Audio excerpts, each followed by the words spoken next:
It's a great honor to be here with our guests, and thank you for coming. We have an amazing session today on a very, very important topic, which is disaster resilience and climate resilience in the Pacific and how it relates to infrastructure, and some examples of the amazing work some of our partners are doing. Before we kick off, I'd like to thank CDRI for hosting the event and DFAT for organizing and being present here today. The event has a common thread that runs through it. These are projects and programs that are running as we speak and receive support from the Australian Infrastructure Financing Facility for the Pacific. So I'd like again to thank everyone for coming and for showing their support. Before we kick off and before I introduce our amazing speakers, I would like to give the floor to our special guest who will give the opening remarks, Ms. Emily Luck, who is the Executive Assistant Secretary for the Pacific and Climate in the Office of the Pacific at DFAT. Emily, the floor is yours.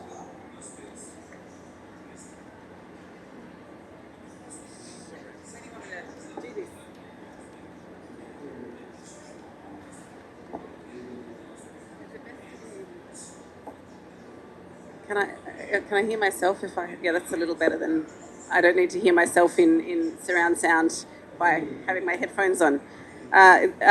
Good morning. It's lovely to see you all this morning. Emily Luck, as Mo said, Assistant Secretary, and I have the great privilege of working very closely with our Pacific regional organisations and both on our regional efforts and on climate change and environment work. So it's a really great. I love my job and I love being able to see all the great work that's happening in the Pacific to respond to this climate crisis and really leading the way. So thanks so much for joining us for the event, which is highlights some of the renewable energy and climate integration work Australia is supporting in the Pacific. Pacific Island countries have really contributed, as we know, the least to the climate crisis, but experiencing the most devastating effects. And we all need to do our part to address what is the biggest challenge of our lifetime. Australia, like the rest of the world, is undergoing a major transition towards renewable energy and climate integration. Our work places a strong focus on sustainability. So through the Pacific Climate Infrastructure Financing Partnership, Australia will contribute at least $350 million to support renewable energy and climate adaptation projects in the Pacific. We were pleased just last year at COP29 to launch the Renew Pacific program, and we're already seeing results of this with our Pacific partners. 6 projects are already underway, bringing solar power to schools, health facilities and local infrastructure across the region, making a tangible difference to communities. Together, these projects represent around $25 million in investment, with about 40% contributed by Pacific governments and local partners. That's a really important point I want to focus on. This is a collaboration, a partnership between the Renew Pacific and local partners. And that's really, for us, the key to sustainability. An earlier initiative for off-grid renewable energy through the Business Partnerships platform helped pilot new ways of linking clean energy to livelihoods, and 6 projects are already completed, including a unique partnership between Solar Paygo, MyBank and the Australian government, increased uptake of solar energy in remote communities, while also enabling local community members, particularly women, to gain employment, promoting renewable energy solutions and maintain local services through technical support. Solar Paygo sold 7,127 solar home systems, reaching over 52,000 people across 5 regions in Papua New Guinea. They're really great numbers that are really starting to pay dividends for both those who are doing the work and those receiving the benefits of the renewable energy projects. A partnership with Kokoda Track Foundation, and we look forward to hearing more about that work later on, set up a 36 kilowatt capacity solar energy system at the Kokoda College, designed to meet the growing energy demands of the campus in a very remote part of Papua New Guinea. This enhanced educational facilities and supported additional infrastructure to meet current needs and enable future growth. This partnership also established an IT lab, a campus garden with solar irrigation, and a medical-grade incinerator for responsible waste management. The energy system has improved access for 308 people, including 193 students and 109 teaching and support staff. Again, great numbers. We're really pleased to work with Live and Learn Environmental Education and local partners to design the climate infrastructure for a resilient coastline and riverbank project in Fiji, Kiribati, Papua New Guinea and Tuvalu. This initiative integrates engineering and nature-based solutions such as mangroves and coral reefs to deliver resilient infrastructure that strengthens climate-vulnerable communities. So it's fantastic that we'll see today that all these stories brought to life in a couple of short films which really highlight the impact this is making on day-to-day lives. Real examples of Pacific and Australian partners working side by side to deliver meaningful results. Thank you very much. Thank you, Emily. Unfortunately, Emily has to go, but we really thank you again, the team, for attending today. I have to apologize. I have to blame the jet lag for messing up the title there, Emily. And I also blame the jet lag for failing to introduce myself. My name is Mohammed Angawi, and I work with a company called Pavilion, which is the implementing partner on Renew Pacific. And before we get started, I'd like to take a minute and introduce the panel. They have come from far and wide, from the Pacific and Australia, to present.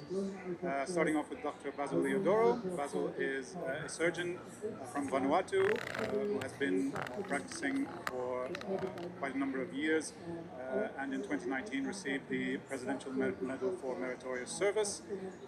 He has a focus on pediatrics, and he is currently the operations director for Helper One with an organization called Respond Global. He'll tell you the amazing work this vessel, the Helper One, does around Vanuatu to support the health system in remote and rural communities in Vanuatu. Welcome, Dr. Basil. Next up, we have Dr. Genevieve Nelson from Dakota Track Foundation. She is the CEO of KTF, which is an NGO that works in PNG on all facets of human development, and she's been the CEO since 2009. Interesting fact about Dr. Jen, not only is she a world-renowned expert on education in PNG, but she has also walked the Dakota Track 25 times. Welcome, Jen. Next up, we have Christian Nielsen. Christian is the Executive Director for Live and Learn Environmental Education. And over the past 30 years, he has worked in international aid and development sector in the following countries: Fiji, Solomons, Vanuatu, PNG, New Caledonia, Cook Islands, Kiribati, Tuvalu, Nauru, Samoa, Tonga, Maldives, Cambodia, Vietnam, Indonesia, and Sri Lanka. Special prize, you can remember all that. He was also board director of ACVID, the Australian Council for International Development, advisory board member for Pacific Resilience Program with UNDP, and his work covers a wide range of issues to do with climate change and development and leadership, among many, many others. Welcome. Next up, we have Ms. Kasai Mbamba. She's a senior manager for COP31 strategy and partnerships with WWF. She's a passionate and experienced development practitioner and human rights advocate with multicultural background from Fiji and Australia. She currently leads WWF Australia's effort to ensure that Australia's bid to host COP31 with the Pacific is successful.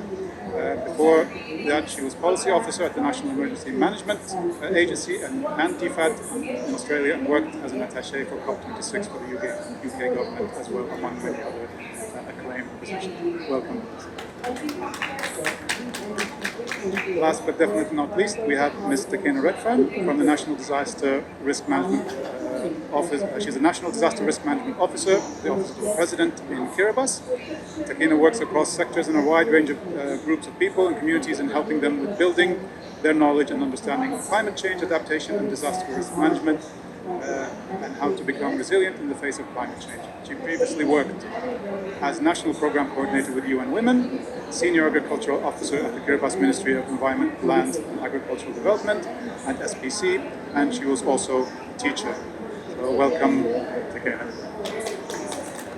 So without further ado, I'm going to just talk about Renew Pacific very briefly. Renew Pacific is a $75 million investment, as Emily mentioned. We are now in full implementation phase. We have great stories to tell you, and I just want to run a quick video to show you where we are at year one of the program. Climate change is the greatest threat facing the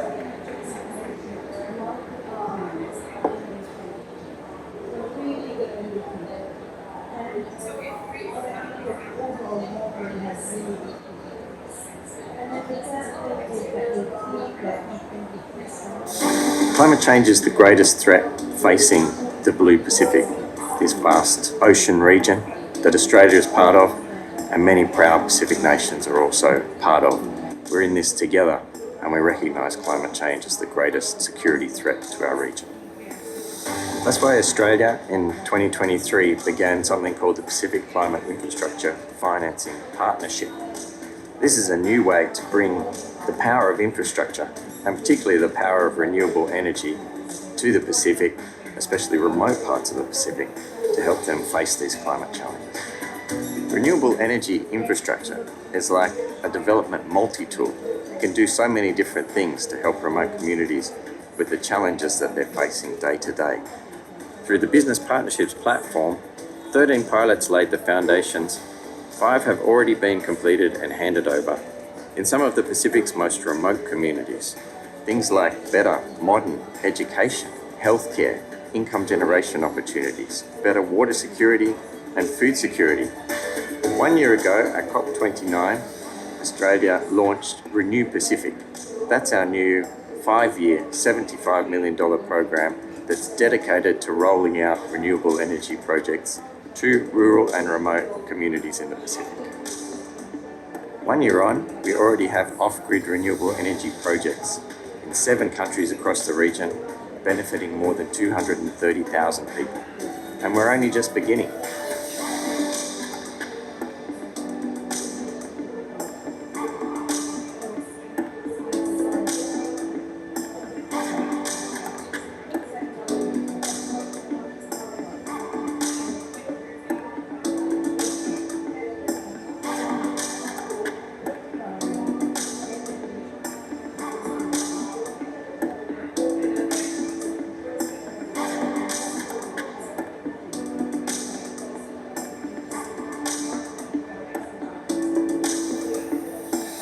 Many more communities that need help with renewable energy that can transform their development trajectories and help them with the climate adaptation challenges they face. So we'll be rolling out many more of these projects over the next 5 years and look forward to seeing what the results are.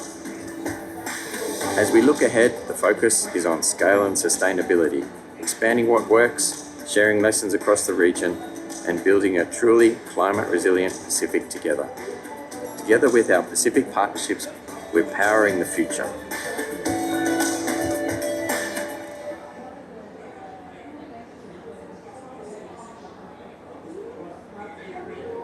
First up, we have Dr. Basil with his presentation on the work in Vanuatu. Thank you, Mo, and thank you to the panelists and to the audience for joining us this morning.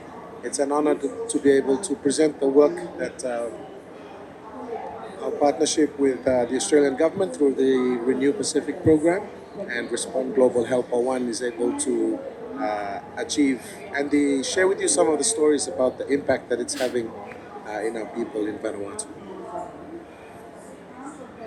Maybe a quick introduction of who we are. Respond Global is an Australia-based development support organization that specializes in delivering disaster and climate resilience initiatives.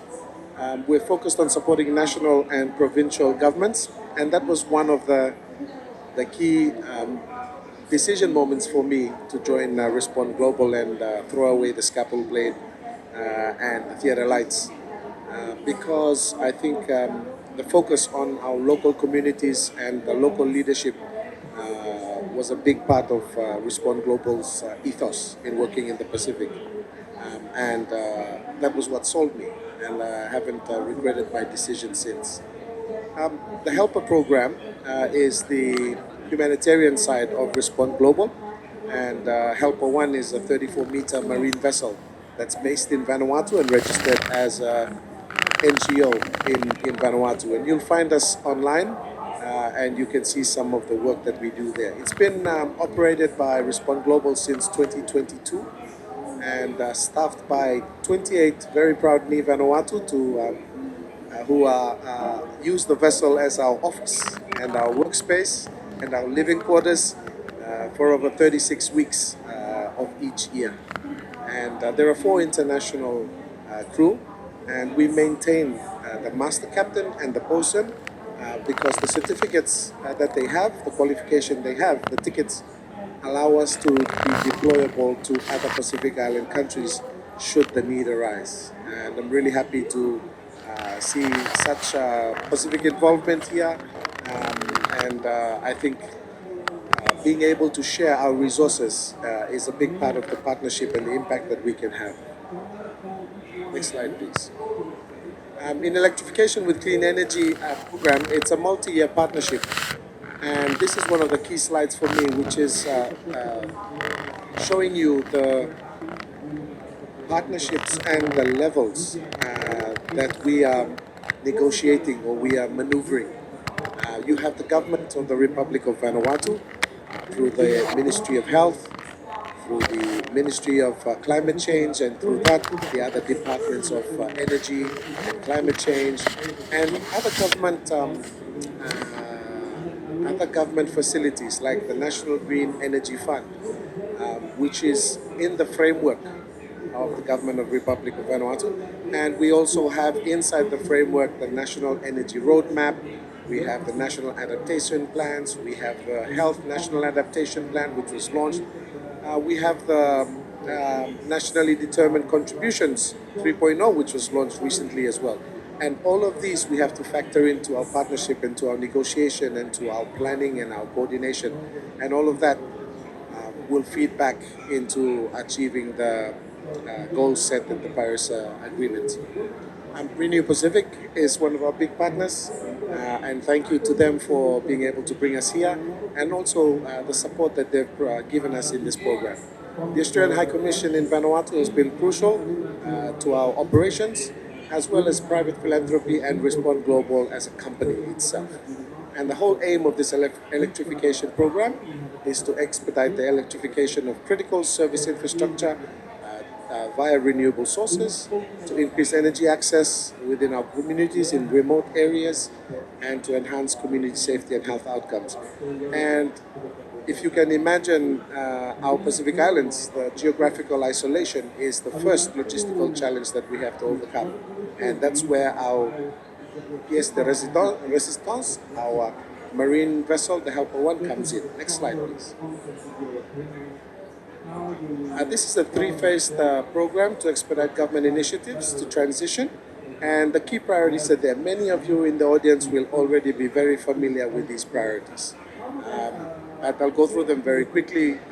One of them is understand government priorities, enhancing data visibility and collection tools. So our climate adaptation team, in that team we have a data officer. In fact, we have 2 data officers that collect all of our data for us and do the assessments for us. We engage the community and provide training and jobs. We develop partnerships and capabilities, and there are other 4 priorities there that you can read for yourself. Next slide, please. This is another key slide for us, and it highlights the impact that Helper One is making. That's a map of Vanuatu on the right side of the screen, and you can see we have 82 islands. Over 74% of our population live in the rural areas, and we have 71 area councils, which is the lowest form of governance in Vanuatu, and Helper One has been able to serve in all of the remote area councils, and we've been able to reach all inhabited islands in the country of Vanuatu and provide these services and do the assessments and talk to communities, and that's been a big impact, I think, from the Helper One program. We've been able to reach about just over 213,000 population in Vanuatu with over 800 communities visited. And the ship itself is not based, it came in initially under Ministry of Health agreement, but it's a multi-sectoral logistics platform. So we include other government departments in deployments as well and in missions. We're at sea 36 weeks of the year. As many of you may know, it's very expensive to have an operational vessel based in the Pacific, based in Vanuatu, and to maintain that and to run it and have operations. But somehow we're able to bring together operations together and partners together to deploy for 36 weeks each year. And it's crewed by 13 Vanuatu marine staff and 4 international crew.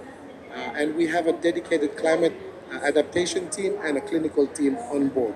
And that team not only delivers, but they also collect information and they also provide refurbishment and maintenance of these systems. And we're supported by an onshore warehouse and shoreside capability. Next slide, please.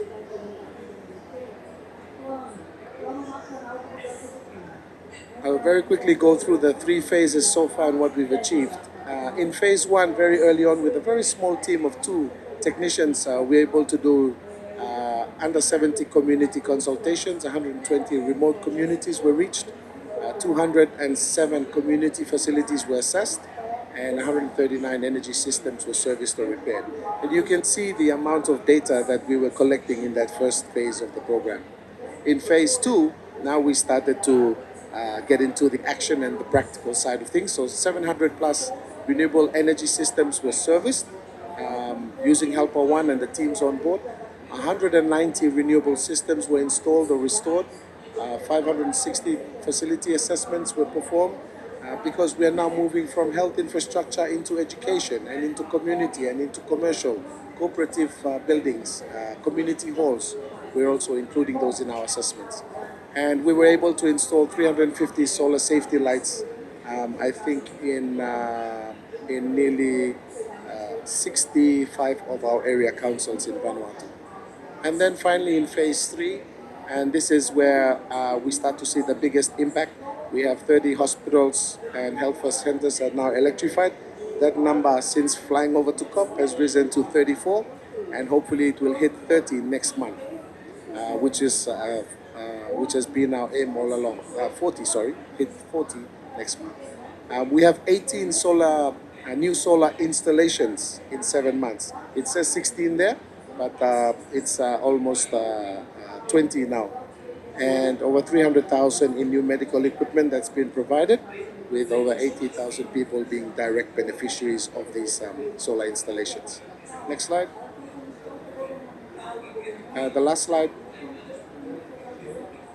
We're very proud to be able to support these health facilities, and in the last picture we commissioned the provincial hospital health facility with 15,000 watts, and we were able to provide a new X-ray and ultrasound. And the story I like to tell is that as soon as it was commissioned, of course the X-ray was already in use, and we got called to review 17 X-rays in the hospital X-ray department, and we were medevacing 3 patients for surgical treatment the next day. And that's the sort of impact that many of these installations and refurbishments are having in Vanuatu, and that's all due to the partnership, and our thanks to all of our partners, and my special thanks to Mo and the team at Renew Pacific, to our government departments, and to our climate adaptation team on board Helper One, who make this all possible. And thank you to the panelists for joining us this morning. Thanks, Mo. Thank you, Dr. Basil. I have to say, I never get tired of the story of 17 X-rays even before you get there. It's as Emily said, I also really love my job for stories like this. Next up, we have Jen, who's going to talk about her work with the Code Track Foundation. Jen. Thanks very much, Mo, and congratulations, Dr. Basil, on the wonderful work you're achieving. It is indeed so inspiring. Good morning, everyone. I'd like to start by acknowledging the traditional owners of the lands on which we meet this morning here in Pavilion, the traditional owners of the lands where KTF works in Papua New Guinea, and the traditional owners of the lands where I come from, the Kombumerri people in Australia, and acknowledge that for our Indigenous Australian sovereignty was never ceded. It's a real honour to join you here this morning at COP30. We are an Australian NGO operating solely in Papua New Guinea, if we just flick over to the first couple of slides, it's a really critical year for PNG, being its 50th anniversary of independence. Happy anniversary, my Wantok.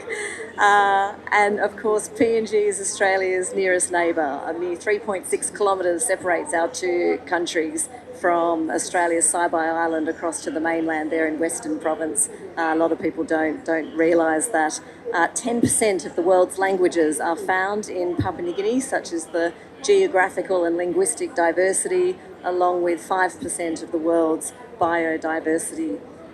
Our model is a holistic one. We work across 4 pillars of education, health, equality and leadership. And if you just scoot through, I've got far too many slides for a presentation without a clicker. To our map, you'll see that our footprint is indeed a national one, and we work right across the country.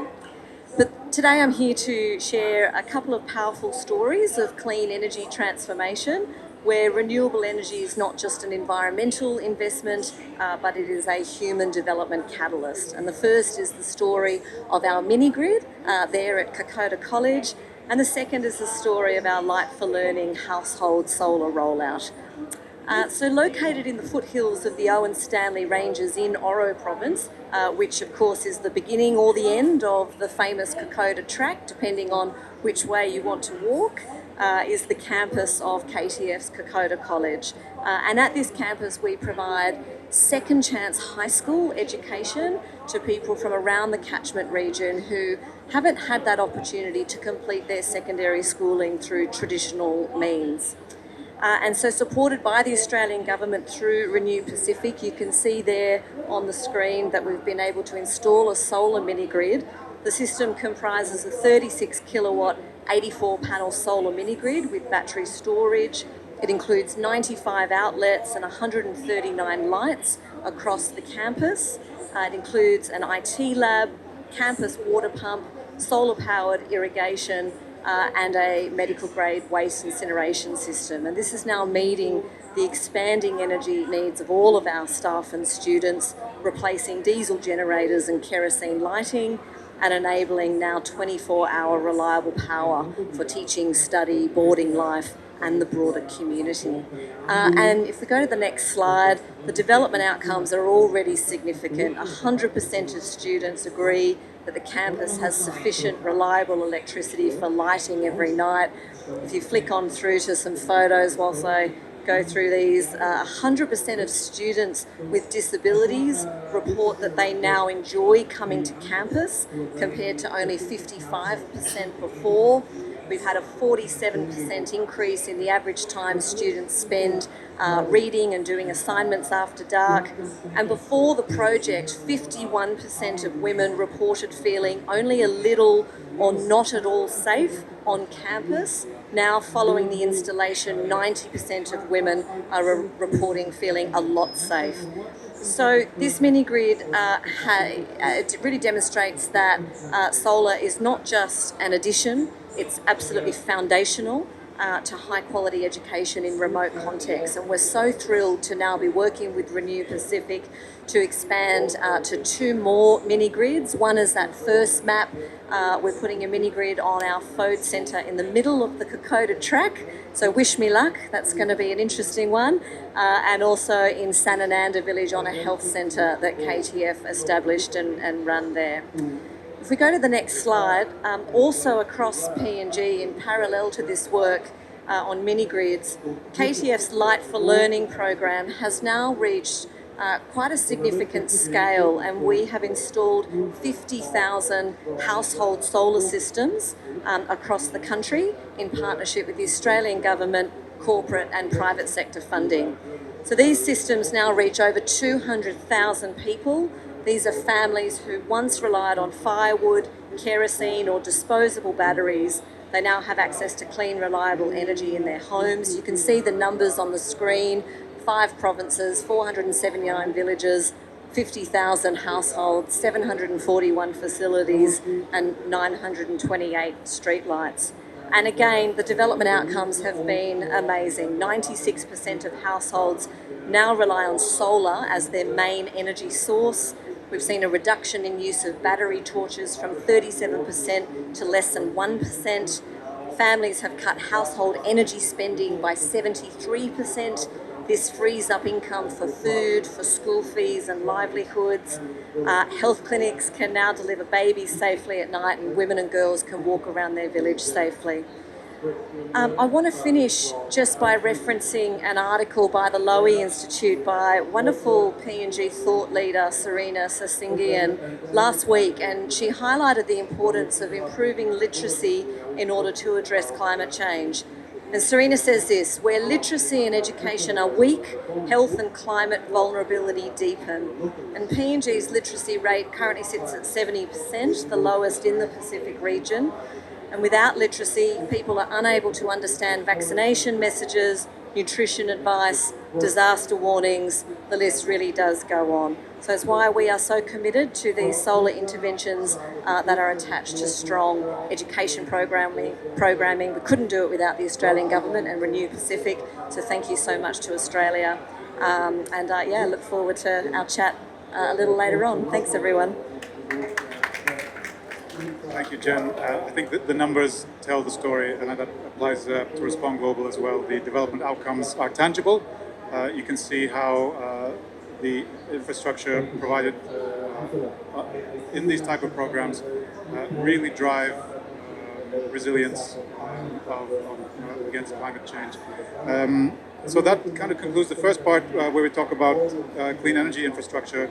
I want to pivot now and thank Jen first for her presentation. Pivot now to talking about resilience through coastal and riverine infrastructure. And I'd like to show a movie, I guess, a film. Christian? Yeah, thank you very much, Mo, and congratulations on the great work that Renew Pacific has done so far, only after 1 year.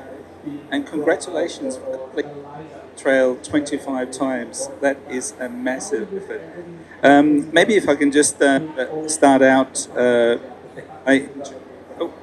I getting through here? Yep. By introducing the program, we call it CIRCA.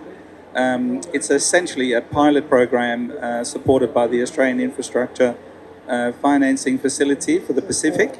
And it is looking at safeguarding infrastructure, 2 road developments and 2 pieces of communications infrastructure in Papua New Guinea, Fiji, Vanuatu, Tuvalu and Kiribati. So the video will talk a little bit about what the project is about, but essentially what we're trying to do is incorporating ecological systems into infrastructure designs, and by doing that you're improving the environment and also you're minimizing maintenance costs on the infrastructure and protecting the infrastructure investments. So that is the sort of purpose of this pilot. We are very ambitious in this project. We are seeking a paradigm shift across the Pacific in the way infrastructure is designed and infrastructure development are implemented to incorporate buffers to protect the infrastructure from climate change impact. So on that note, if we can please play the video. Thank you. Through the Australian Infrastructure Financing Facility, the Australian government is supporting transformational infrastructure across Pacific countries. Roads, cables are vital for communities, and protecting them is paramount. The Climate Infrastructure for Resilient Coastline and Riverbanks Program, or CIRCA, is exploring a new way forward, working with nature to protect them. In the remote Tuvalu, a new undersea telecommunications cable promises faster internet for schools, businesses, and families. But the site sits on an exposed coast, where storms and strong surf are constant threats. The cable will bring lots of benefits in many different ways to the community. The business sector will, improve their connections to, overseas suppliers and markets. And also within Tuvalu itself, we always have a problem with connections because of the speed.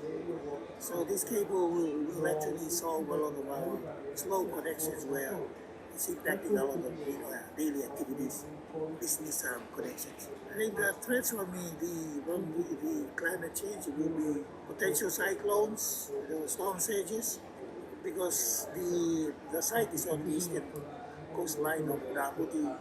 The trade winds coming from the east. It's always like nearly 6 months of the time. It's always like rough weather. So there will always be strong surf coming in, and I think that's going to be the most threatening climate change impacts. Because right now it's really bare. I think it's exposed also to the manhole. It's also an area where people come in to harvest a lot of seashells, but I think there won't be any more of it because everything has been cleared. So we want to put back a vegetation surrounding that area to protect it further from rather than being exposed. And then we also have many more benefits from having a good cover of vegetation around that site. And then the marine, towards the reef area. Some improvement to coral planting, so it also enriches the marine life there, biodiversity. The nature-based solution that we are promoting here, it's going to be a learning experience also for community, something that we can also extend to other areas that require protection by other ecosystems to be protected by an MBS system. Across Fiji, PNG, Kiribati and Tuvalu, CIRCA is bringing communities, development partners and governments together in workshops to ask a new question. What if we worked with nature to protect infrastructure? Together, communities and stakeholders are exploring the options. These include using agroforestry to integrate trees and shrubs that can produce agricultural yields that improve the soil health, reduce erosion, and improve groundwater infiltration to reduce flood peaks. Using vetiver grass along slopes, riverbanks, and coastal areas to control erosion due to its deep roots. Revegetating of the native vegetation along the riverbanks stabilizes the soil, reduces erosion, and enhances biodiversity. Using bioswales designed to capture and filter stormwater runoff, reducing pollution and promoting groundwater recharge. Creating hybrid seawalls to reduce coastal erosion and flooding while maintaining ecological function. Replanting and protecting mangroves helps buffer storm surges, prevent erosion, support biodiversity, and improve water quality. Engineering modular coral reef structures designed to provide habitats, promote coral reef, and help dissipate wave energy that causes coastal erosion, and restoring seagrass beds to stabilize sediments, enhance water clarity, and providing habitat for marine life. CIRCA is still in its early stages. What makes it unique is the approach, co-designing solutions with communities guided by global standards for nature-based solutions. With support from the Australian government through the AIFFP and in partnership with Peru and Live and Learn, these pilots are models for the Pacific and beyond, proving that infrastructure and ecosystems can thrive side by side. Nature protects. Together, we build resilience.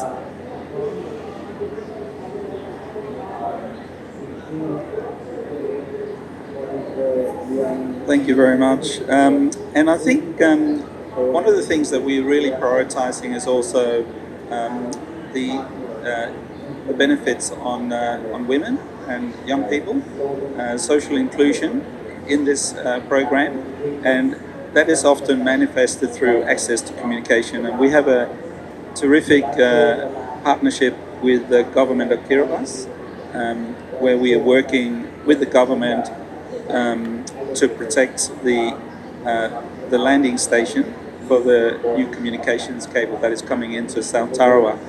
And I'm thrilled to have my colleague from Kiribati, Takana Redfern, here with us today. She's the acting director for the National Disaster Management Office. And I will invite Takana to talk a little bit about the positive impact that the communications infrastructure will have on women in Kiribati, and also in promoting social inclusion as well. So thank you very much.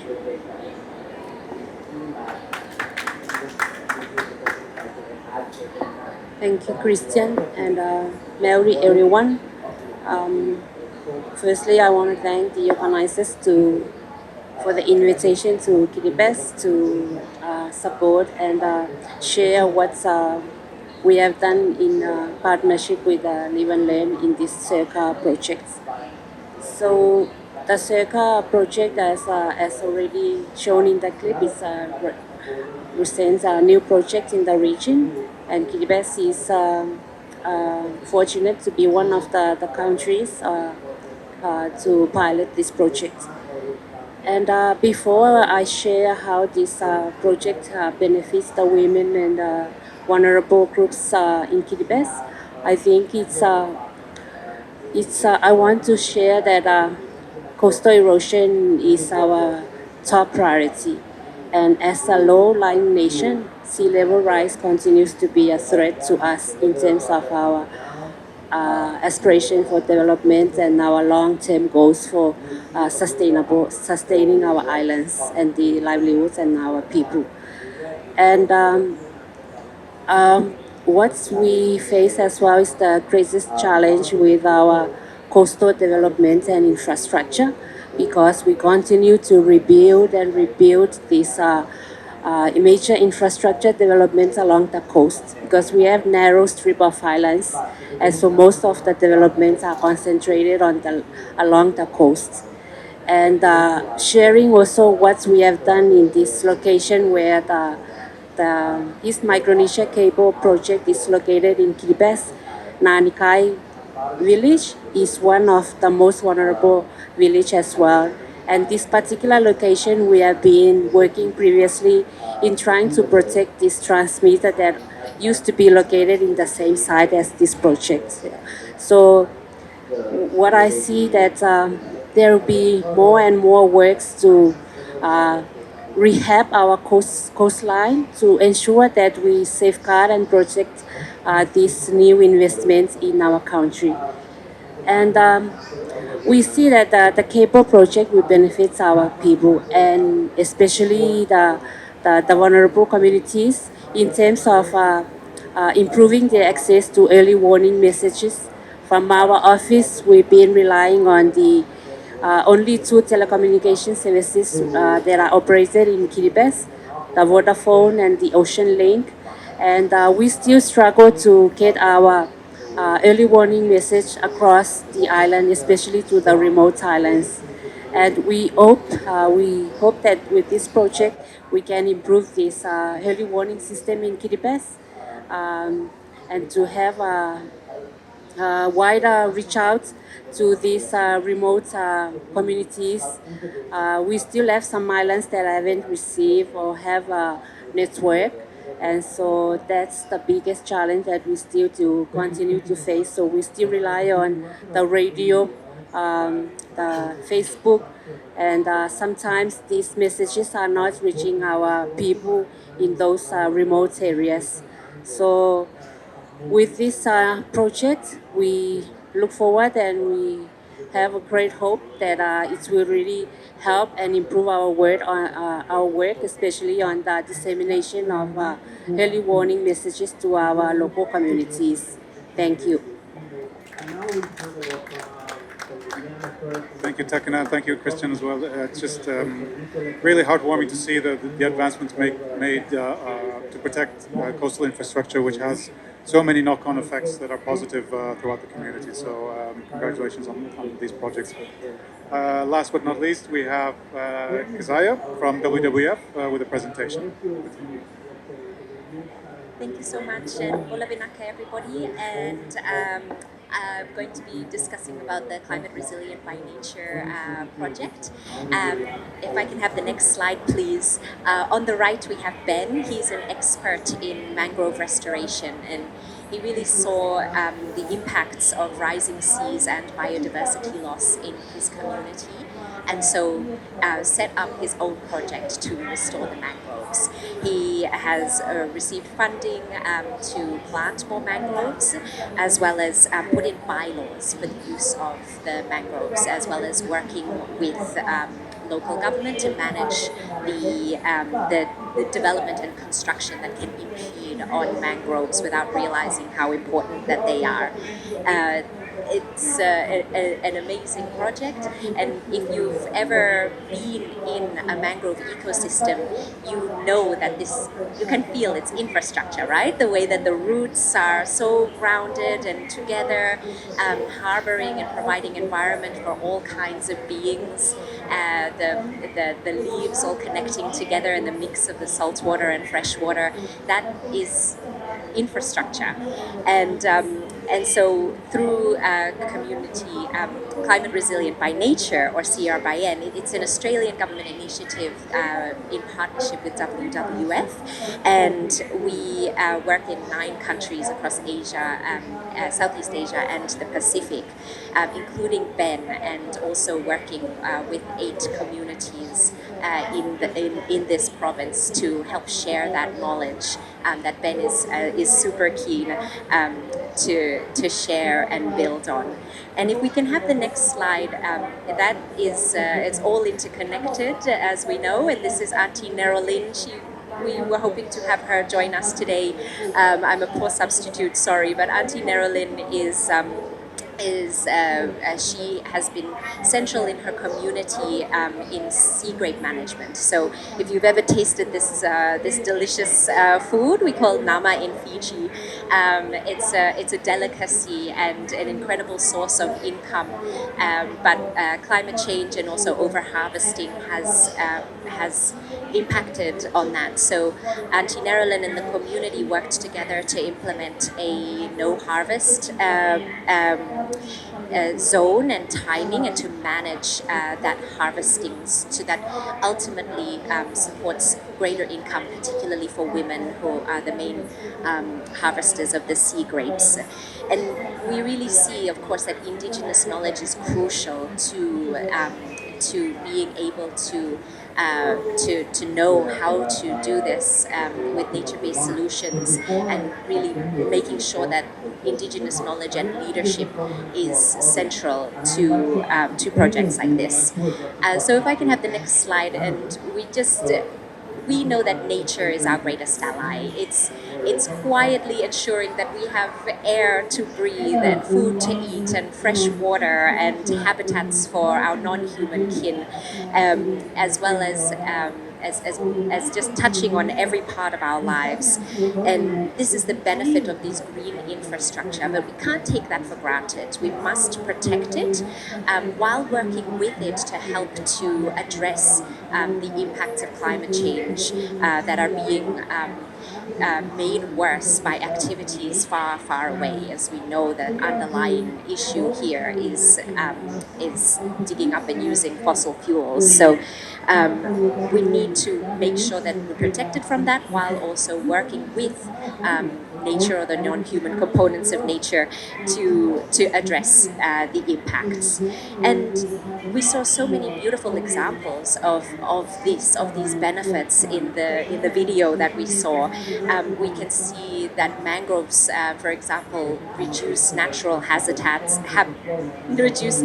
reduce hazards, and also others can provide flood management. We saw the hybrid of the grey infrastructure of seawalls with the green infrastructure of mangroves, which ends up being more resilient in the long run, and more adaptable to change there. If I could have the next slide here.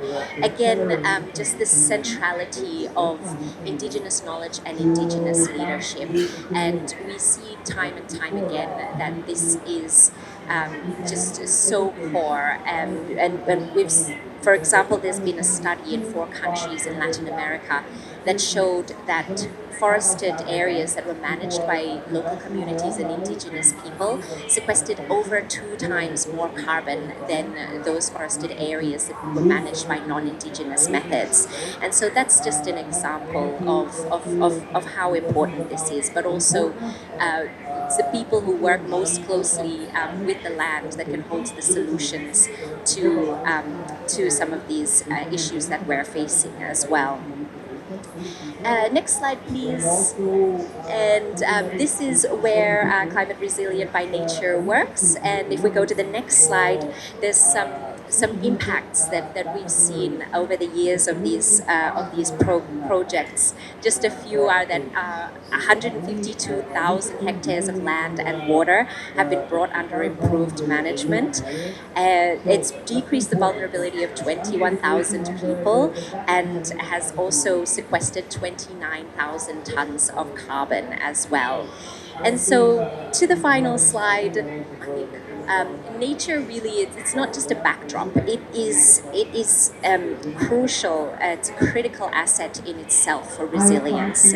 And if we can integrate nature into infrastructure planning, we're going to get all these amazing benefits of decreased risk, absorbing shocks, adapting to changing climate, and of course the amazing benefits that come to communities from working together and also generating income and greater resilience and centering that leadership. Thank you. Thank you, Kazai. And just thank you for the panel in general. It's just an amazing set of experiences and knowledge and learnings that we have on display here today. Before I give it over to questions to our attendees, maybe a couple of leading questions. I want to start off with maybe the subject of community and consultation.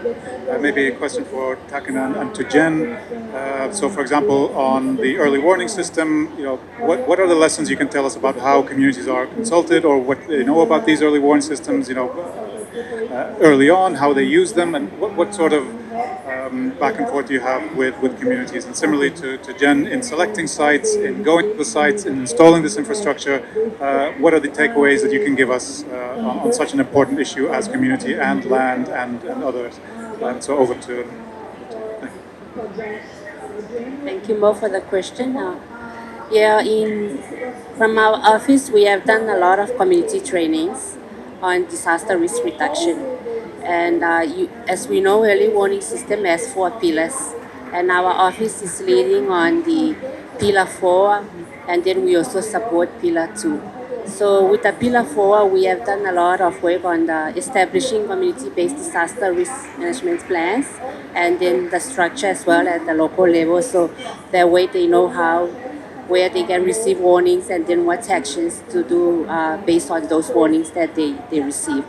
And with the disaster risk reduction training that we do in a lot of communities, we emphasize on the understanding of the hazards. So the hazard is the key one, from exposure and the vulnerability, the risk, because they have to know the hazards. So simplifying the language, and then know what are the thresholds and the different levels that they have to do those particular actions. So these are the kind of work that we continue to do. And as you know, 23 highlands.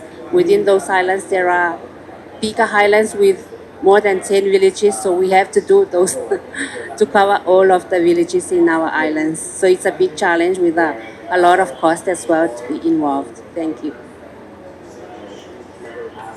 Thanks, Mo, for my question.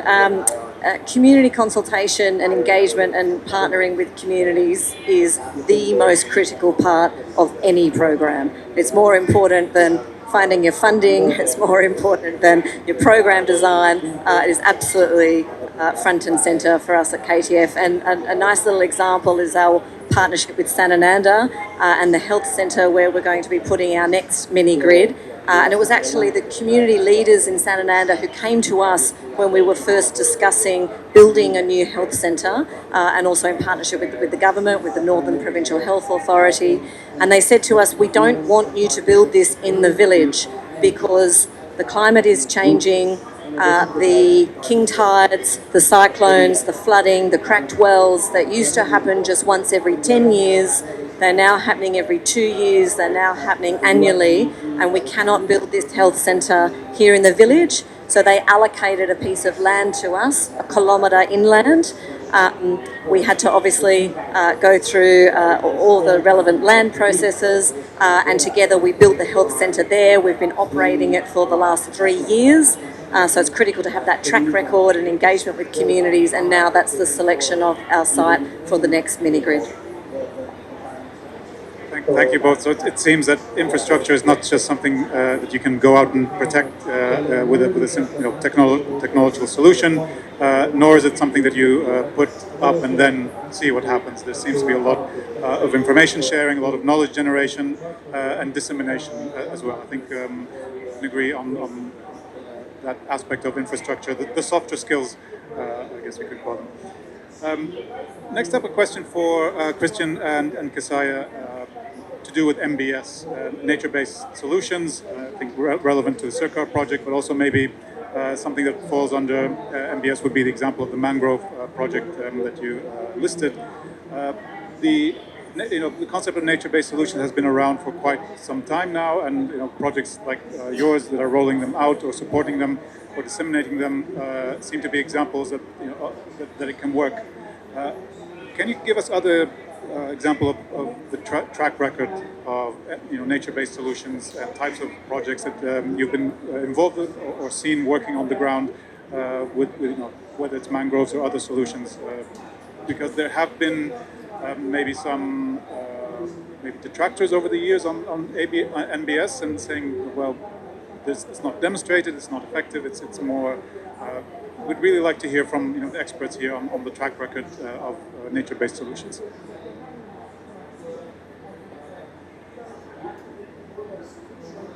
Well, I think there's a lot of problems with the term nature-based solutions, to be honest, because it is a very transactional term. So there's a problem and then there's a solution. And nature is a lot more complicated than that. So what we've started to do is referring to natural systems, protection of natural systems as part of our work.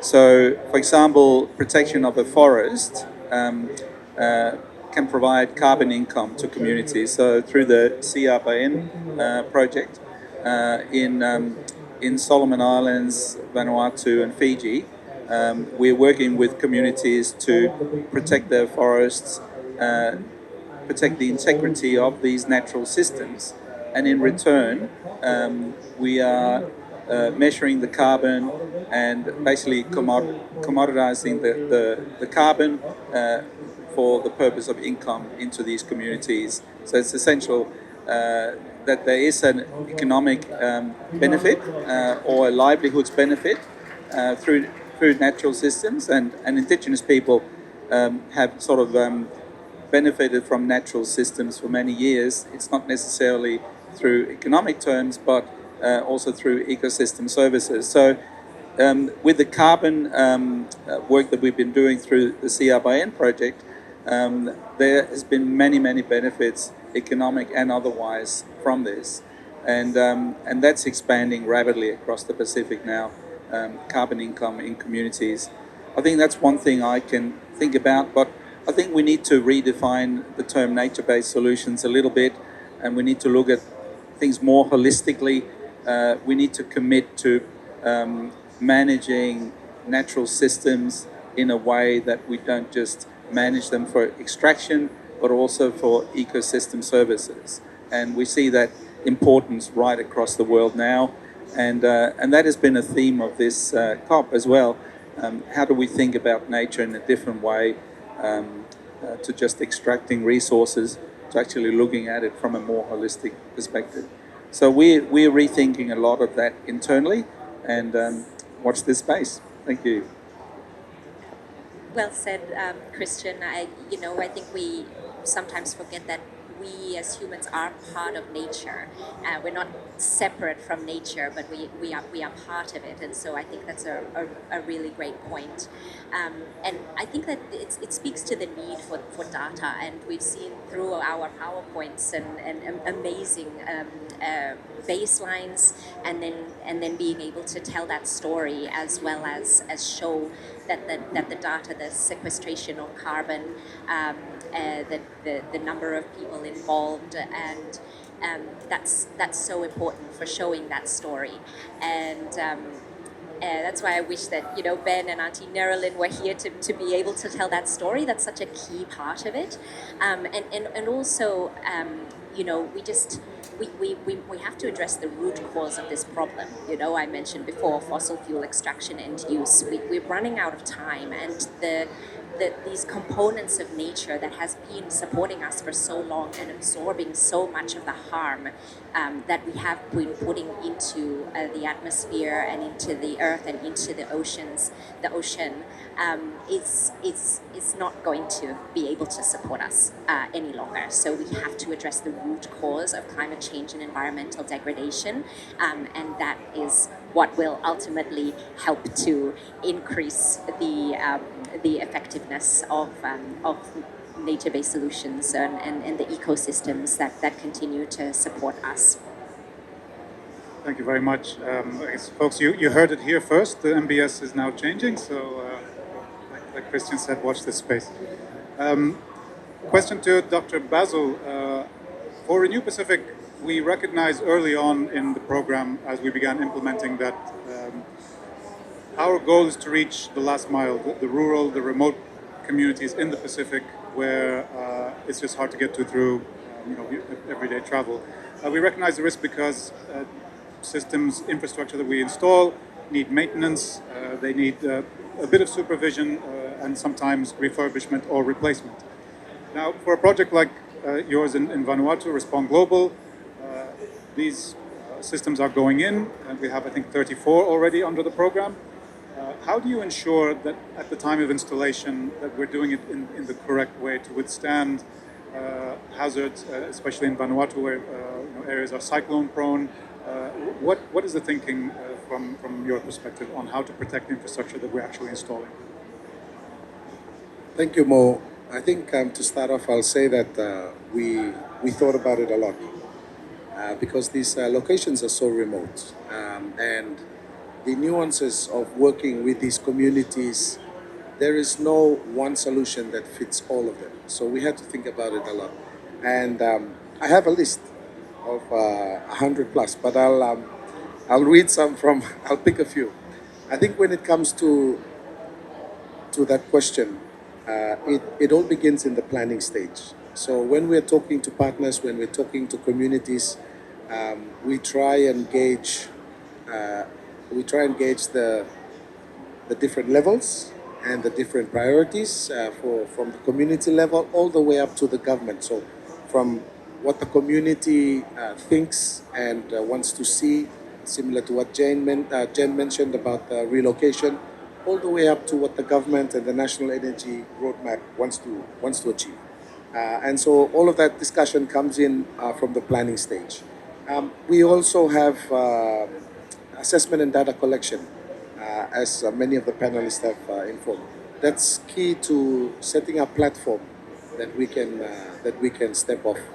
And then there's the soft skills that need to come in. The training manual, the familiarization with Australia, New Zealand standards, the certification of our technicians so that they can install to Australia, New Zealand standards, because there's no excuse why Vanuatu should have any different standards to Australia, New Zealand, and that's what we would like to see. And ensuring that our technicians who are deployed are locals. And so localization, as I mentioned in the beginning of my presentation, big part of our work. Because when we're speaking the same language and we're understanding the culture a lot better, it cuts out a lot of, I won't call it red tape, but it cuts out a lot of misunderstanding. We have shut down posters so that communities can shut down the system safely, and they're trained to do that in case of cyclone and disasters like the volcanic ash. community education, and we provide for them contacts and a channel of communication that allows us to support them in terms of maintenance. We also visit each of our sites twice a year. And if you consider the remoteness of these locations, that's a big change in how we look after our systems in these remote locations. We also have a connection to a private partner that offers technical advice for the very technical areas. We take pictures of the systems that are set up and we send them to these partners, and they give their opinions and give their knowledge to share with us. And finally, we have incorporated the government system. So the National Green Energy Fund that we work with, they also have technicians. And so we work with those technicians and the suppliers, and we make sure that the equipment, the quality of the equipment, the procurement process is smooth and safe, and we get everything to the location safely.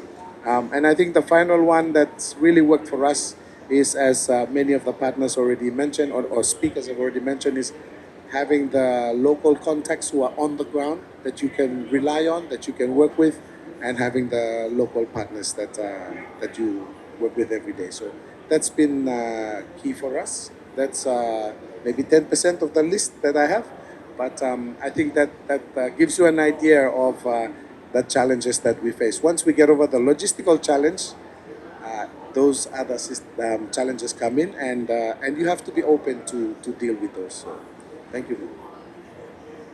Thank you, Dr. Basil. Fantastic insight into what it takes to install and keep up the remote infrastructure, because when we say remote and rural, we really, really mean it. I'll hand over to any questions from the audience, if anyone has any questions for our panelists. If not, I'd like to give the floor to the panelists one last time for any closing thoughts, and maybe I can frame it in maybe one sentence to each of you. What does climate resilient infrastructure look like to you in 10, 20 years? In 10 or 20 years, so looking ahead. I think I'll just say that trust the local leaders on the ground today. Make your intentions, change your intentions from just language into practical action, and we can do this together. I'm going to cheat and read a quote from a wonderful woman named Bing, who's from Buakap village. She's a single mum of 5 children, and she's in Morro Bay province in PNG.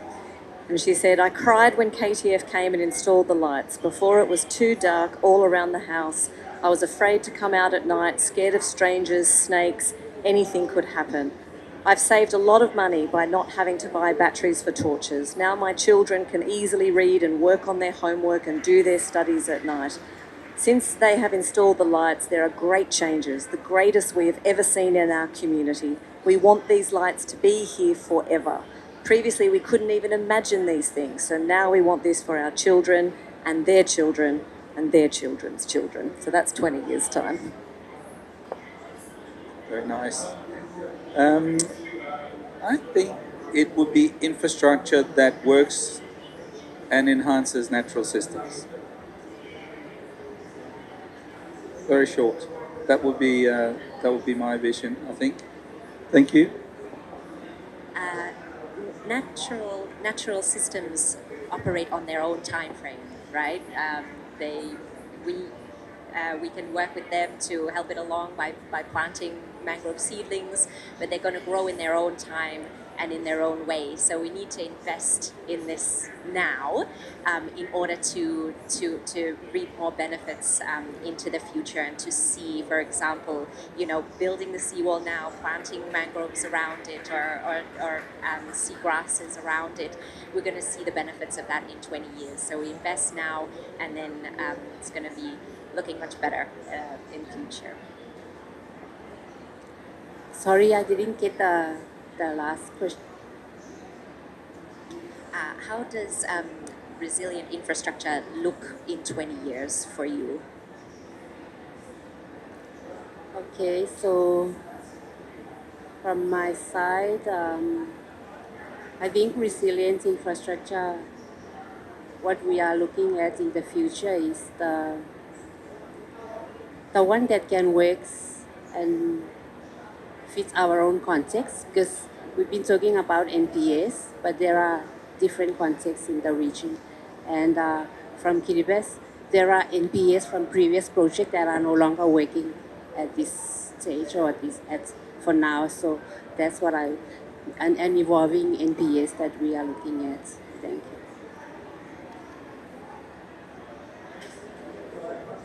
you. I feel enriched. I feel motivated to continue doing what we're doing. So thank you very, very much to our panelists. Please, a round of applause, everyone. Thank you. Thank you so much. I hope to see you again. One last thanks to everyone for being here today. Thank you very much.